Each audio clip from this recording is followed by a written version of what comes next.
Wales Six Nations squad for 2024, and it's safe to say that Gats has got one eye on the future. He said so to the journalists' faces at the press conference when talking about his team selection. He's looking to develop the youngsters over the next 3 years because, there's a number of uncapped players in the squad, and the average age of the squad is pretty low. We'll go through the squad, who's in and out, what are the fixtures looking like, and you guys can let us know your thoughts. I should say this episode is brought to you by the folks at eToro. eToro is the official investing and trading partner of Premiership Rugby. Tackle investing the smart way and join millions of UK investors on eToro today, the friendly platform for serious investors. eToro is a multi-asset investment platform. The value of your investments may go up or down. Your capital is at risk. So cheers to eToro for sponsoring this episode, and cheers to Planet Rugby as well. What's Gats gone and done? Well, no Lewis Rees-Zammit. That's obviously going to be the big headline because he's off to the NFL, apparently. Gats mentioned in the press conference, which I hadn't seen at the time. I watched the Rees-Zammit interview, but I hadn't seen the Gats interview, that apparently Rees-Zammit was approached to attend this camp, and then Gloucester gave him a release. So, he's had to kind of deal with that an hour or so before naming the squad. So, things had to be rejigged ever so slightly. You would have thought Rees-Zammit would have been one of the first names off the team sheet, but new Wales squad, new captain because both the other captains are injured. It's a pretty crazy time in Welsh rugby, but I don't think you need to be pessimistic because building throughout a World Cup cycle is just what you need to do. You just maybe can't expect to win the Six Nations right now. I do think a number of the guys, as Gats said, who have been given a chance with the departure of some of the senior guys, some of the guys have started to put their name or their hands up, and we're starting to know their names. And in a few years, hopefully this side will be where a side like Ireland or France is now. Call me a dreamer, but I think that's the way you get the improvement. You need to give some of the young guys a chance. D, Elias, and Lloyd, those are the three hookers. So D and Elias, no real surprises there. Both these guys just shy of 30, 46 caps and 38 caps respectively at test level. Then Evan Lloyd, the uncapped Cardiff man, and what a week for uncapped Cardiff players.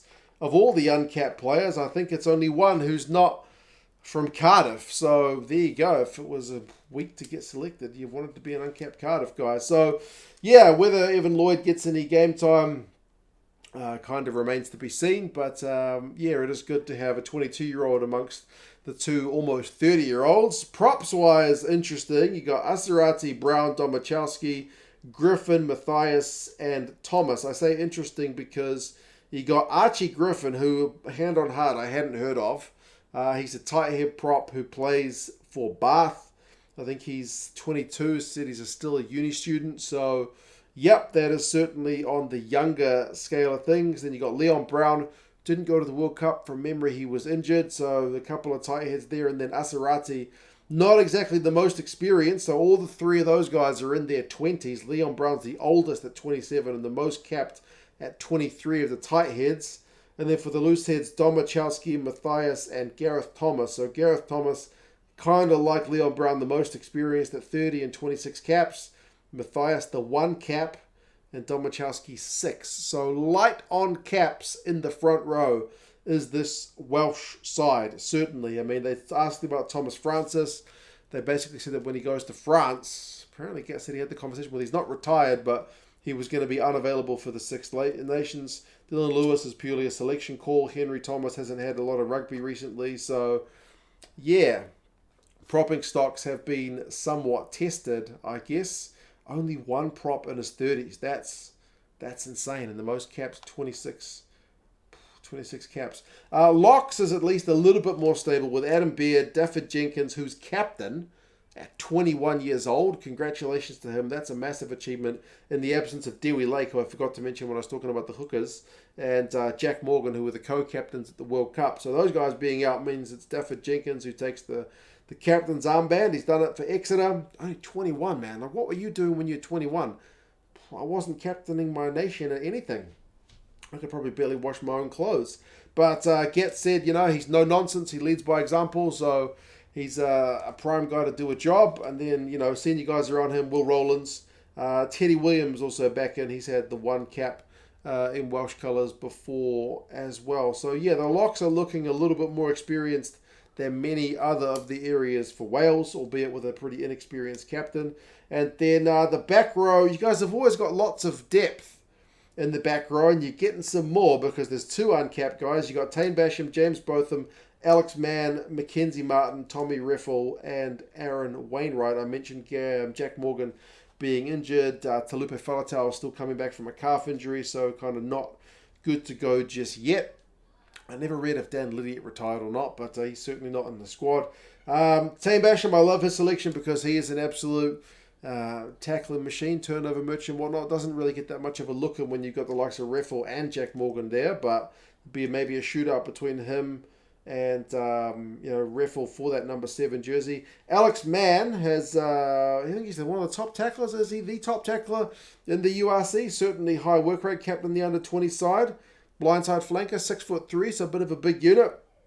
Only 22, and Mackenzie Martin, 6'5", another big unit, only 20 years old. So couple of Cardiff boys, we'll see what they can do. James Botham, we haven't seen him play for Wales for several years now, but he's back and he's really versatile, kind of like Wainwright, can cover multiple positions. But yeah, Aaron Wainwright's your most experienced guy in that Wales back row with 43 caps. Yeah, so interesting. Couple of youngsters. Average age of the forwards is only 25. Average age of the entire squad is only 25, but interestingly, the forwards are slightly younger than the backs, which is unusual. Speaking of the backs, maybe bringing the age up is the likes of Gareth Davis. The halfbacks is one area where he hasn't really touched. Gareth Davis, Kieran Hardy, Thomas Williams. That's very much same. The youngest one being Hardy at 28 is old in this squad. And then number 10, Sam Costello, or is it Costello? I've heard it said both ways. Yohan Lloyd and then Kai Evans. But then, Kai Evans can play fullback as well. And then Yohan Lloyd can play fullback or wing as well. So, is it going to be Costello who leads the way? Either way, you're picking a guy who's single-digit caps for your number 10. But with Dan Bigger overseas, retired from international rugby, with Gareth Anscombe gone, you need somebody to step in. So they've all had international experience before. Kai Evans is the oldest at 24. So you get more of that kind of youth thing. I do like Costello, his attacking game. I know Yohan Lloyd is maybe a bit more flashy. He's kind of small, agile, but Costello's not big either. But I don't know. Maybe Sam Costello to run the show for Wales. What do you guys reckon? Midfield is where you do have some pretty big units. You got Mason Grady, George North, Joe Roberts, Nick Tompkins, Owen Watkin, Johnny Williams. I mean, some of these guys are not necessarily purely midfielders. Mason Grady could well end up out on the wing. He's very much Gatz's style at 6'5" and 110 kilos. He's leading, I believe, the URC in clean breaks. So he could be one that gets deployed in the absence of Lewis Rees-Zammit. We'll kind of have to wait and see. George North, Gats mentioned him in the press conference as well, how he thinks he might be able to go all the way through to the next World Cup. Is he the oldest one in the squad at 31? No, Gareth Davis is 33, but he's up there because there ain't many 30-year-olds in the squad. But he did hint the fact that George North may have to kind of accept that his role may be on the bench going forward, and given his versatility, that does make a bit of sense. And his age, he's going to slow down with time. Joe Roberts is another pretty big dude, 6 foot, 100 kilos odd. Owen Watkins, no small guy. Johnny Williams is one guy that I feel like could throw his bulk around a bit more because he's over 100 kilos. He's 6'3". Defensive numbers are pretty good, but attacking numbers not that flash for a Scarlet side, which has not been doing that great in the URC. So yeah, Nick Tompkins and George North are certainly the kind of old hands in that lot. George North has got more caps than many of the players with 118. What can I say? And then the outside backs, you got Josh Adams, Rio Dyer, Tom Rogers, and Cameron Winner. So uncapped guy, potentially to get a crack at fullback, but gets kind of rebuffed the idea that he's going to go straight into fullback, saying that it could be the likes of a Kai Evans, it could be the likes of a Johan Lloyd, or it could be Tom Rogers, who said he sees more of a fullback going forward because he's not convinced he's got the kind of out-and-out pace to be a wing at international level. So that may be a kind of hint as to where Gats' selection is at. I feel certain that Josh Adams ends up on one wing. I feel pretty confident in that, but who slots into the other one? Is it going to be Rio Dyer? Is it going to be Mason Grady? We'll kind of have to wait and see. But yeah, not going to be Lewis Rees-Zammit because he's off to play in the NFL. Lee Halfpenny is going to be playing some Super Rugby down here in NZ, sweating buckets like I am right now. But yeah, average age of the squad is about 25 and a half. So pretty young. The Scots were, what were the Scots, 27, 28? So yeah, Scots were 27 and a half. Average caps 21. The Scots were at 26. Gats mentioned he wants to develop the youngsters for the next 3 years. He wants a kind of mobile type 5. He wants some proper athletes. He does want to keep some continuity, hence the likes of a George North and a Gareth Davis and whatnot. But yeah, he also mentioned the kind of man of the hour other than Lewis Rees-Zammit, and that's Emmanuel Waboso, the Exeter Chiefs flyer, who's been on absolute fire. Basically that I think he turned down the Welsh call, and it looks like he's going to be heading for England. England should be naming their squad anytime.